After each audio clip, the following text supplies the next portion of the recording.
Mr. Lair, and this is our Principles of Engineering class. Right now going on in class, what we have are students working on a long-term project for building machines that sort different types of materials. The idea being that they're supposed to be doing this for a recycling machine used in a space program, and they're at the last stages. They're trying to program the robots to work. As you can see, I'm also standing in our robotics field. This is where our robotics competitions happen. We've got several competition bots out here this year, and I get a lot of my students out of these engineering courses to compete in these competitions. In fact, our most recent competition, we actually placed in the finalist of that competition. So lots of exciting things going on in here, and it's always a lot of fun. Hi, my name's Madeline Gregory, and I go to Daviess County High School. And we've been working on our marble sorter, and through the process we've been documenting it on a web page. And on the web page, first off, we started out with brainstorming sketches where we sketched out our design, and then we all compared our designs using design matrix, and we kind of voted using the design matrix. And then after that, we just began building, and as we built our robot, we documented it on the page. And we'd always take pictures and describe what we were doing and what we planned on doing tomorrow. And as we finish up, we're going to finish these conclusion questions, and we're going to describe our experience and how we just made it work. For all of our projects, we usually start with the title page where we just say our group names and our teacher and what school we're from and how long it's been, the duration, and the class. And then we usually write our statements and constraints so that we know what guidelines we have to follow. So for example, we have to fit the whole project on a base plate, which you'll see over there. And then, like I was saying earlier, we all brainstormed, and we put pictures of our brainstorms on here and explained them so that we could all, if we needed to, we could build them. And these are mine right up here. And this is Ashland's. And this is Hunter's down here. And we ended up choosing his because his turned out to have the lowest score in the design matrix, as shown here. And then, as we continued to build, we documented everything we had done by taking pictures, and we'd include the date so that he would know. And then we said what we would do today and what we planned on doing tomorrow. And we've done this for every single day that we have been working on this. And we also, if we changed anything, we had to include new sketches too.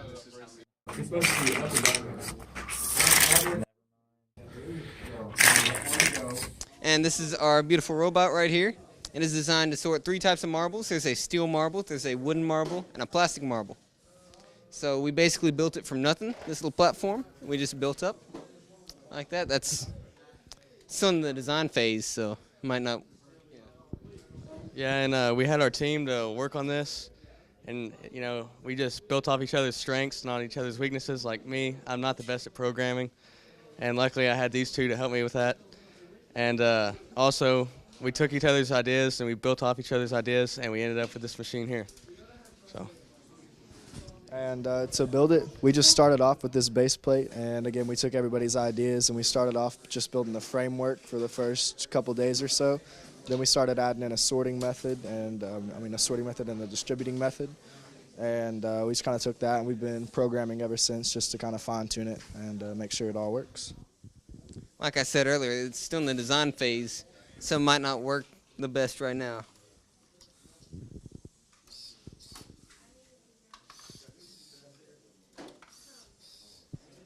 Tell about the marbles that you put in there and what it's doing.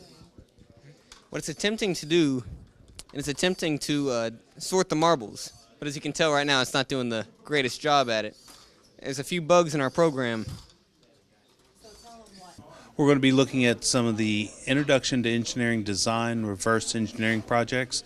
Students work on these for a couple weeks as we're rounding down the semester, and they do inventor drawings, and we 3D print some of the projects where we can show them, and their final project is a poster that they put the information that they've gathered, and they present it to the visitors to the class.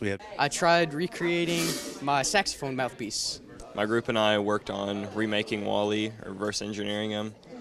We made his body and his arms and his neck all over. And I have, we made pieces in Inventor and then 3D printed them out. And we also put them on a poster. This is Wally's left eye. Over here is Wally's tread, and we have it printed right here. And then here are the eyes 3D printed out, right here. Over here we have Wally's body.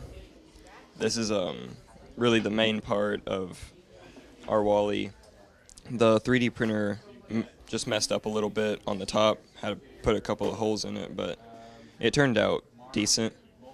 And then we put a lot of detail into it, a little more so than the other pieces, but we put like his sundial on the front and all of those details. Really, all we did to different about him is we just fixed him up and made him look a little better than he did in the movie. My name is Michael Keller, and me and Derek Hall, we reverse engineered the Sparky from an iconic game, mobile game on your phone called Clash Royale. The Sparky is a tank that shoots electricity from its coils. The coils looks about like that, and it just shoots electricity from the bolts. And we learned through this project some very key features in the Inventor software that we didn't learn in middle school. We reverse engineered the Sparky by making it to where it applied more damage to opposing towers and made the design more sleek and aerodynamic.